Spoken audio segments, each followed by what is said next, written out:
Hello and welcome to Physics Talk. Today I will be teaching relative motion.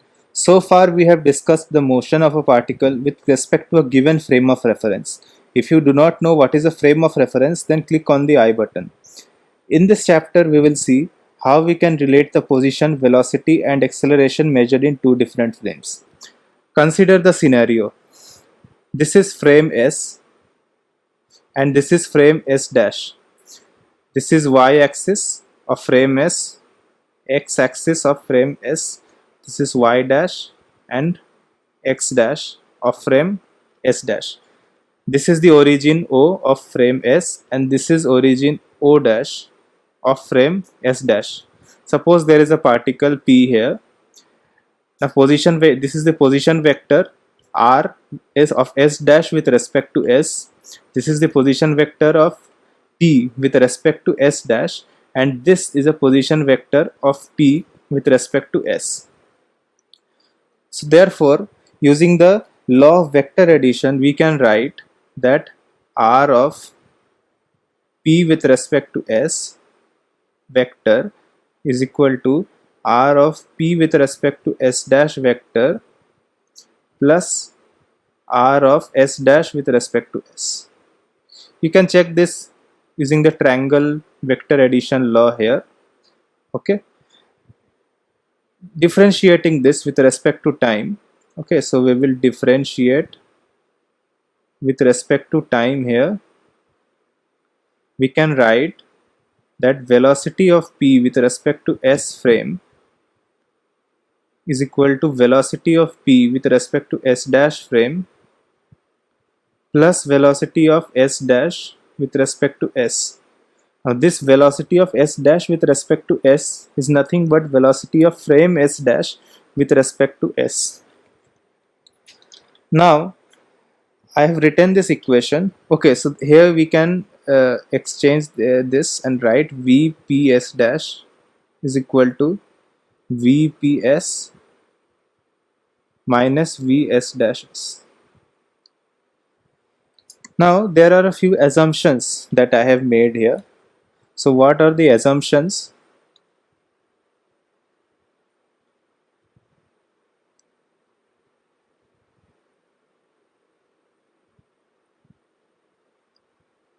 Sorry for the delay. So the assumptions are, the first one is meaning of time is same in every frame.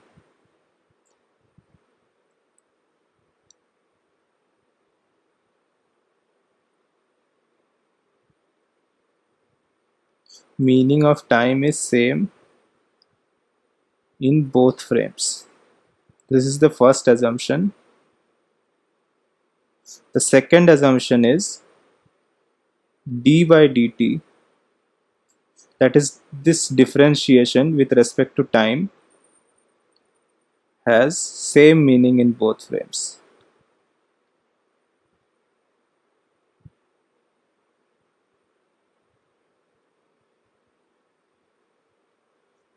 Okay, now these assumptions, since these are assumptions, they are bound to fail sometimes. So these assumptions fails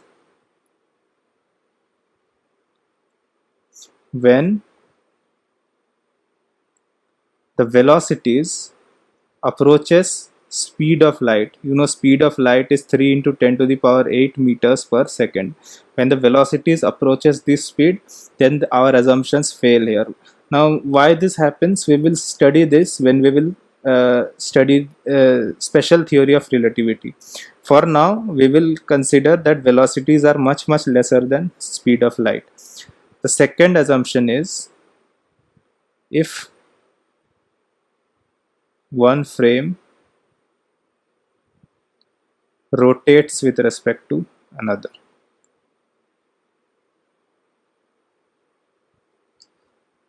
Okay, so these are the scenarios when our assumptions fail. Therefore, when we can use this equation is when we are dealing with translation with small velocities. Now, I'll show you a trick to solve relative velocity between two particles. So what is the trick here? That suppose this is particle A and it is moving with some velocity 2 meters per second, and this is particle B which is moving with 3 meters per second. What is the relative velocity of A with respect to B? This is nothing but vector A minus vector B. Okay, when we write vector A, that means it is vector A with respect to some stationary frame of reference. We will consider this as ground frame of reference. Okay, now this is velocity of this 2 meters per second is velocity of A with respect to ground. This 3 meters per second is velocity of B with respect to ground. Now mind you, we are doing vector addition, so in this case that is nothing but 2 minus 3, which is minus 1 meters per second. Okay, now you might have also achieved this by doing this. See, this is A, which is 2 meters per second. So what you will do is, suppose we need to find A with respect to B. So we have, what you will have to do is reverse the direction of B, and add it to A. So we have reversed the direction of B here. So this is 3 meters per second. Now add these two. Now since they are in opposite directions, this will be nothing but 2 minus 3, which is minus 1. If we consider this as the plus x direction. Similarly, if this is A, which is again 2 meters per second, and this is B, which is 3 meters per second. This is A and this is B. Now we need to find out A with respect to B. So what you will do is take A and reverse the direction of B and add it to A. So here, after reversing the direction of B, it will be something like this. Since they are in same direction, we can add them and write 5 meters per second. Similarly, if we need to find V of B with respect to A, then what you will do, you will take B, okay, which is B is 3 meters per second in this direction, and reverse the direction of A and add it to B. So A is 2 meters per second. So here it will be minus of 5 meters per second if we take this as the plus x direction. So that's all about the theory of relative motion. Now we will do some questions from this chapter. These are very important, so please pay attention. This is the first question. So the question is, man starts swimming at an angle theta with river. Okay, velocity of man with respect to river. Okay, so let's write it down. Suppose this is the river. This D is given, as you can see from the question. Okay, D is given, width of the river, and velocity of man with respect to river is given. So this has to be velocity of man with respect to river. And this angle is theta. It is given in the question. Another thing is given is velocity of river with respect to ground. Now we can write the relative velocity equation. So velocity of man with respect to river, this vector, is equal to velocity of man with respect to ground minus velocity of river with respect to ground.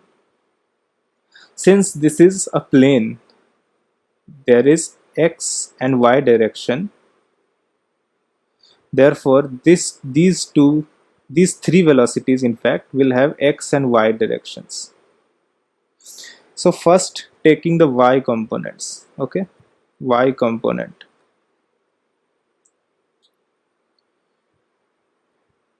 We can write, okay, see in y direction, if this is the y direction, you can see that velocity of river with respect to ground is 0. There is no y component of VRG. Okay, therefore we can write here velocity of man with respect to river, y component, is equal to velocity of mg y. And what is vmg y? You can see, if this angle is theta, this angle will be 180 minus theta. So therefore this has to be uh, VMR, sorry, you have to erase this, VMR cos of 180 minus theta is equal to VMGY. Okay, and what is VMR cos of 180 minus theta? Sorry, this has to be VMR sine of 180 minus theta. Sorry, my mistake. Since we are taking the y component, sine of 180 minus theta. So, and what is sine of 180 minus theta? What is sine of 180 minus theta? It is sine theta. So, this will give us VMR sine theta is equal to VMGY. Therefore, we can write the time is equal to this distance d upon VMR sine theta. Similarly, we can take x components.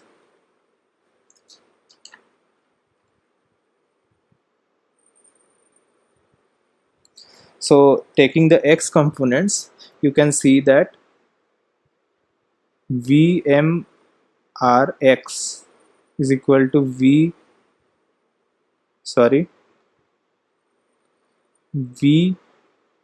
VMGX minus VRGX. Okay, so what is VMRx direction? It's something like this: VMR cos of 180 minus theta. So this is VMR minus of VMR sine theta. What is VRG? It is simply VRG. So this VRG is in this direction. So therefore we can write VMGX is equal to VRG minus VMR sine theta. Why there are two minus? First minus has come from here, this minus has come from here, and the second minus is because they are in reverse direction. So we are since we are adding vectorially, since we are doing vector addition, there has to be another minus here. So this is VRG plus VMR sine theta. Therefore, distance moved in x direction. So point on the opposite bank he will arrive. This is nothing but the x distance he travels. So this x has to be this VMGX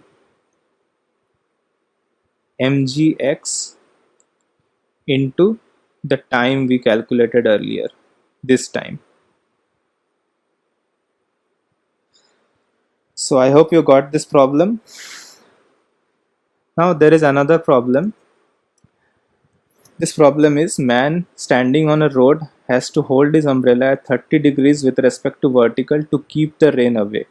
Now what it is telling us is, suppose there is a man standing on the road and the rain is falling with 30 degrees with respect to vertical. Since the man is standing on the road, whatever the velocity of rain we are getting, that is velocity of rain with respect to ground. So it is something like this. This is velocity of rain with respect to ground, and it is 30 degrees from the vertical. Now he throws the umbrella and starts running at 10 kilometers per hour. So suppose this is the velocity of man with respect to ground. This is 10 kilometers per hour. 10 kilometers per hour. And finds that the rain drops are hitting his head vertically. So this has to be velocity of rain with respect to man. Now we need to find the speed of raindrops with respect to man and road. So we need to find VRG and VRM. So Let's write the equation here. So V Rm, we can write it as V Rg minus V Mg. Since this is a plane, so we will have x and y components like the way we had in the last question. So taking the x components first. So taking the x components, okay, what we find is in this case we have Vmgx, it is 10. What is Vrmx? It is equal to 0 since Vrm is only in vertical direction. Therefore we can write that Vrgx is equal to Vrgx is equal to 10 kilometers per hour. And what is Vrgx? Since this is Vrg, so Vrgx has to be Vrg sine 30 is equal to 10. So we can write V rain, velocity of rain with respect to ground, is equal to 10 by sine 30, which is 20 kilometers per hour. So this is your first part answer. This is answer A. Okay. Now taking the y component,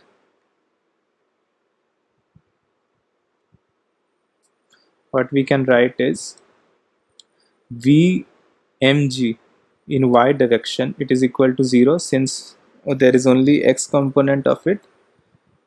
Therefore Vrmy is equal to Vrgy.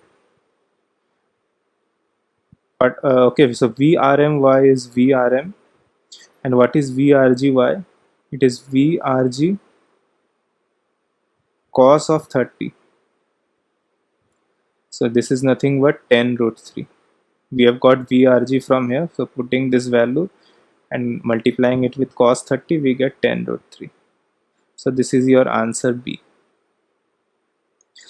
So that completes relative motion. Now I'll make a separate video for solving a few more problems. Please watch that video for more clarity of concepts. If you like my videos, then please click the subscribe button and hit the bell icon to get regular updates. Thank you.